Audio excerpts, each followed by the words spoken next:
তুমি ভালো হোক মন্দ হোক তবুও স্বামী আল্লাহর পরে স্থান জানিও তুমি। শোনো শোনো নারী ওগো বলি শোনো না, স্বামীকে কখনো দুঃখ দিও না। পরকালে যদি চাও জান্নাত বাগান, স্বামীর তরে সঁপে দাও দেহ মন প্রাণ। পরকালে যদি চাও জান্নাত বাগান, স্বামীর তরে সঁপে দাও দেহ মন প্রাণ।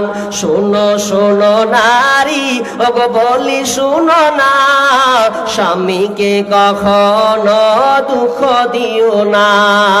যদি করো নামাজ রোজা আর পড়ো কোরআন, স্বামীর সেবা না করিলে যাবে জাহান্নাম। শোনো শোনো নারী ওগো বলি শোনো না, স্বামীকে কখনো দুঃখ দিও না। সে যে খুঁজে থাকো সামনে তাহার, যত খুশি দেখাও তার রূপেরই বাহার।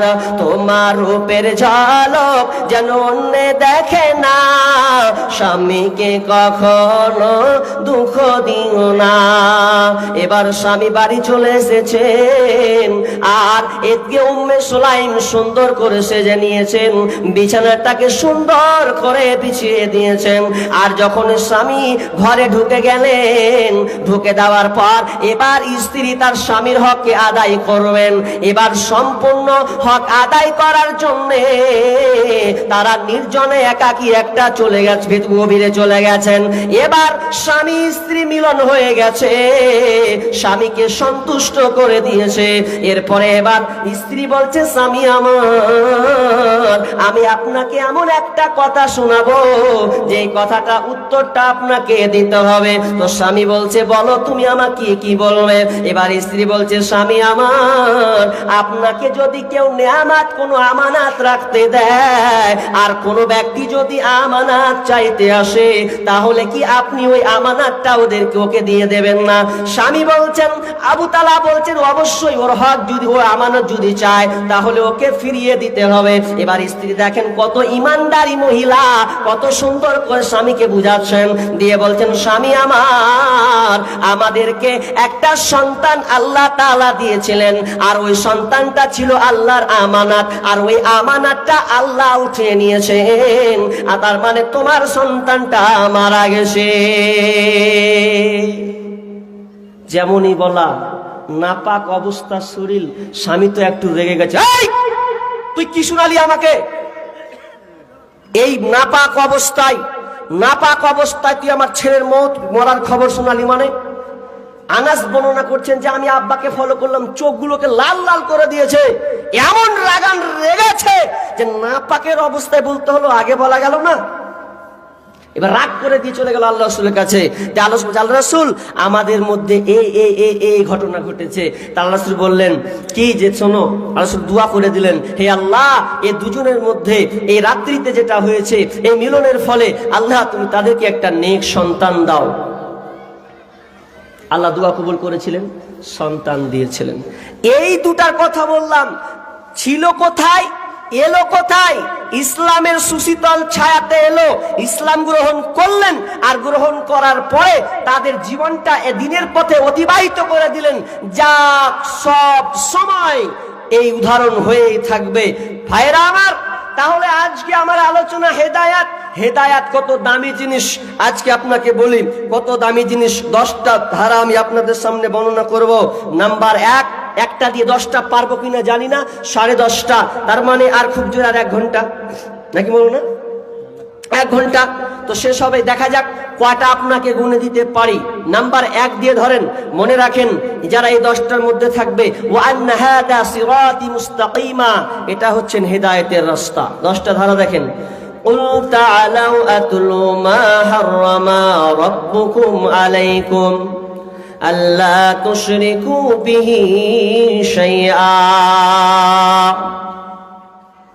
আল্লাহ তাআলা নবীকে বলছেন, নবী হে, আপনি আপনার উম্মতিদেরকে বলে দেন, আমার বান্দাদের জানিয়ে দাও, কুল তাআলাউ আতুলু মা হাররামা, তাদের জন্য হারাম করে দেওয়া হয়েছে আল্লাহ তুশরিকু বিহি শাইআ, তারা যেন শরীক স্থাপন না করে, আমাকে ডাকতে গিয়ে, আমার ইবাদত করতে গিয়ে তারা যেন অংশীদারি স্থাপন না করে, এক কথায় শিরিক না করে দেয়।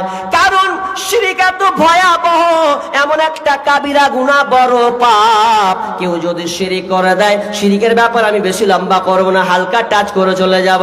এই শিরিক কত খাতারনাক। আল্লাহ সুবহানাহু ওয়া তাআলা বলছেন, ইন্নাহু মাইয়ুশরিক বিল্লাহি ফাকাদ হারামাল্লাহু আলাইহিল জান্নাহ ওয়া মা'ওয়াহুন নার ওয়া মা লিয-যালিমিনা মিন আনসার।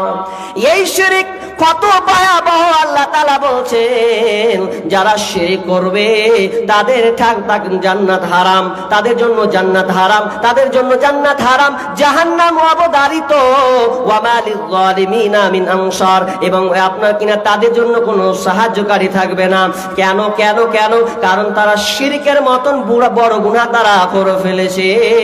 এই গুনাহটা যদি কেউ তওবা না করে মারা যায়, তওবা করার সুযোগ আছে, যদি মারা যায় তাহলে ওই যে নিলেন কোনোদিন জান্নাতে যাবে না।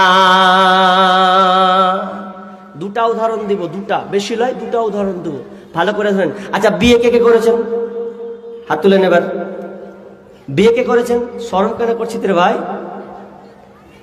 বাপ জিরা নেই শরম করবে? তাহলে এই 4-5টা বিয়ে করেছে, আর এত গ্রামে বিয়ে করতে এতটি লোক হলো কি করে গো? আজীব ব্যাপার। শরম করছে, আসলে শরম করার কথা নাকি? মানে আজকালকার সকাল হয়ে গেলে গোসল করতে হবে, তো এটা শরম করছে, যে গোসল করবো তো দেখবে, আব্বা দেখবে, মা দেখবে, গোসল করবো দেখে নেবে, শরম করছে। তা হারে বোকা, তুই শরম করছিস যে গোসল করে দেখে নেবে, তো তোর কত তোরা ফেরেশতা বিছানায় ঘুমাস, তার বেলা শরম লাগে না? বিছানায় রাত্রে ঘুমাও, তো শরম লাগে না? না তোমরা ফেরেশতা ঘুমাও দুজন মিলে? কত দেখতে পাওয়া যাচ্ছে আমাদের গ্রামে, আপনাদের ভালো সবাই যাই হোক, তা আমাদের গ্রামে দেখা যায় যে 4 মাসের, 6 মাসের, 7 মাসের হয়ে গেছে, পেটে ছেলে নিয়ে আছে, একদিনও গোসল করতে দেখতে পেল। কখন যে গোসল করে? গোসল করাটা লজ্জার বিষয় নয়, বরং এটা আমানাত। এটা কি? আমানাত। কারণ হাদিস, স্পষ্ট হাদিস আছে, বিষ্ণু বলছেন যে এই 5টা কাজ করবে সে ব্যক্তি জান্নাতে চলে যাবে। জান্নাত, তার জন্য জান্নাতের একটি দরজা, তার জন্য জান্নাত ওপেন করা হবে, সে জান্নাতে প্রবেশ করবে। তো 5টার মধ্যে লাস্টে বলছে যে আমানত রক্ষা করবে। সাহাবীরা বুঝতে পারলেন না আমানত রক্ষা মানে কি, বলতেন যে নাপাকির গোসল করবে, ওটাই হচ্ছে আমানত। তো লজ্জা কিসের ভাই? তো বিয়ে কে কে করেছি হাত তুলতে বললাম, তো করছে যে কি করবে না করবে। আরে উঠান না রে ভাই, কে কে বিয়ে করেছেন দেখি না এবার। যারা বিয়ে করেনি ওরা পস্তায় না ভাই, তোমার গে লেগে নয়, তোমার গে হবে আল্লাহ সামনে, ঠিক? তাহলে বিয়ে করেছেন, এবার তাদেরকে একটু মজা লাগবে। যারা বিয়ে করে ওরা খালি দাঁত কামড়ায় না, একটু খালি ধুনেন ভালো করে, থাক।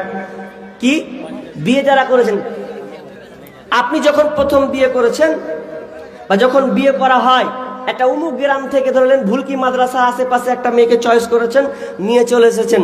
নিয়ে চলে আসার পর এবার দেখছেন, ও গে মা গে, কি সুন্দর চেহারা গে, খাতারনাক, আমার স্ত্রী পেয়েছি, 1 ঘন্টা স্ত্রী পেয়েছি আমি। তো এত ভালোবাসতে লেগেছে স্ত্রীকে, বলছে জান তোমাকে ছাড়া আমি থাকতে পারি না, তুমি আমার প্রিয়তমা, কি আর কব, বিদেশ যেতে ইচ্ছা হয় না। আর স্বামী স্ত্রীরা যদি কিছু, স্বামী যদি স্ত্রীরা যে এরা হয় যাবি না মানে কি খাওয়াবি, বাধ্য হয়ে যেতে হবে।